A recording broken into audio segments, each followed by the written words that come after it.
Well, Dean, obviously you've just been made the new captain of Exeter Chiefs, following on from Tom Hayes. That's a big honour for you. Yeah, big shoes to fill, aren't they?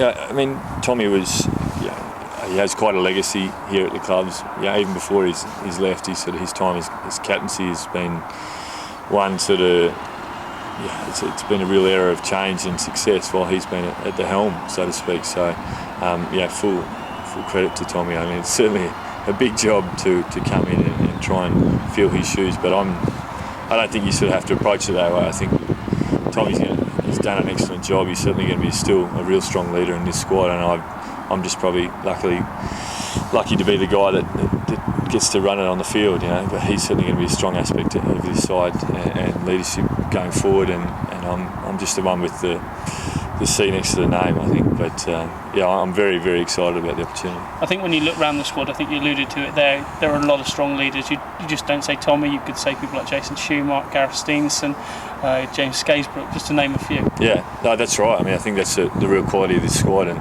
as you said, there's a few guys that have got a mountain of experience in different competitions, whether that be, and that's the benefit, the beauty of it is guys that have experience in championship. You've got Super Rugby, you guys play test football as well, Tom Johnson and those sort of guys. He's bringing a fresh approach from test rugby as well, and I think that it's a really nice balance in this side. There's so many people capable of leading, and particularly leading their respective areas of the team. I mean, you think Hayden Thomas and Gareth Steenson, very apt at leading the attack, and then other people are going to be leading lineouts and things like that. I think if everyone looks after an individual job, then the person nominated as captain makes it a bit easier for them to be able to look after what he needs to look after. 1 year down at the Chiefs, second year coming up. What have you made of life in the first 12 months? That's great.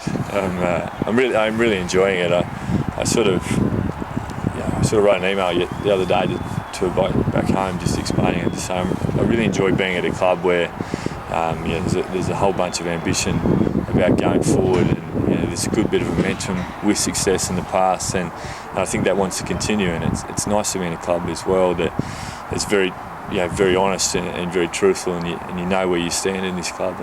And that's something that you think perhaps should be one of the foundations of professional life. And unfortunately it's not, but it's certainly, I'm thoroughly enjoying being at the Chiefs. I'm really enjoying the group of boys here and the staff as well. And so, it's a nice place to be, and I really hope that we can continue the momentum forward. I know when we've spoken in the past, you've talked about that you've learnt things already and you're adding to your game. Do you see that building even more this new season? Yeah, I think so. I think my perception on professional rugby has probably changed, and it's probably a little bit more relaxed than it was in Australia. I think sometimes this perception there can be a really intense environment, but it certainly doesn't need to be like that at all, and you can be reasonably relaxed and reasonably confident in the group around you, and I think that's what the Chiefs are particularly good. We all quite regularly speak about the ability for everyone to do their own job really well, and everyone to keep excelling and keep improving as an individual. And I think when you get that sort of individual improvement, then group improvement's not far away behind it. So I think the focus is right, and if we can continue to do that, then the results will hopefully continue to go our way. 2 top 6 finishes in the last 2 years. What will the Chiefs look for this year? Yeah, I mean, I think Rob spoke about it before. I think it's about improvement. I think you don't. It's easy in pre-season. I think it's one of the great things about rugby, or one of the certain truths is there's always pre-season optimism, but you can get carried away with that and promise all these things. But I think that the thing is that, like we were saying, it's just focusing on improving as individuals. And if we can all get a certain element better, then the team will go better. And I think as I said, it's an ambitious club. We want to be top 4. You want to be trying to qualify for Heineken Cup. And I think those are certainly goals and certainly things you want to do, but you've got to focus on the little things before you can get to the big things, if that makes sense. What's your take on English rugby now that you've had a year in it? It's far too many English people.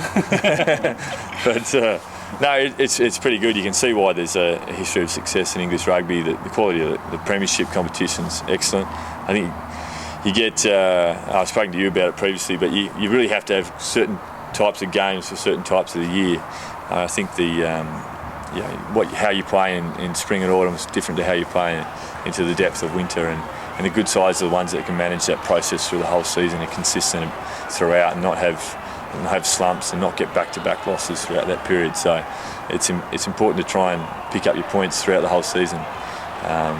But yeah, English rugby is pretty strong at the moment. You know, you're coming off the back of a Lions win, sadly, and the English 20s just won the World Championship, and you see that we're lucky at the Chiefs, we're reaping the benefits of that sort of talent. But yeah, English rugby's in a really strong position to go well in recent years. I just hope it's not against the gold jersey. We've had some Aussie sunshine here for the first time in a number of years, but how's pre-season been? Has it been a bit different to back home? I think it's been a bit different for the local boys to have sun in pre-season, a bit of heat.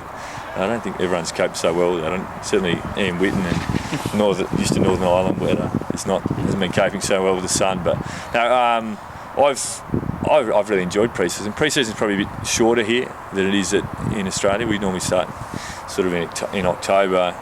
We have a break, but we don't normally finish till January, so it's a bit longer at home. But it's certainly here.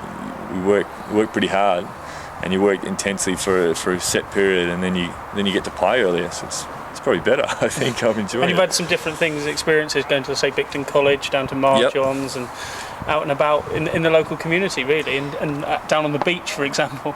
Yeah, absolutely. 2 beach sessions was really good. I thoroughly enjoyed that, and the ability to go to Bicton, where the Chiefs have such a good relationship with, and they're trying to form a new relationship down in Marjan, and go sort of beyond Exeter and sort of represent Devon, I suppose, as a team. So yeah, it's been good to go do that, and it's a good way to change up pre-season, keep it interesting.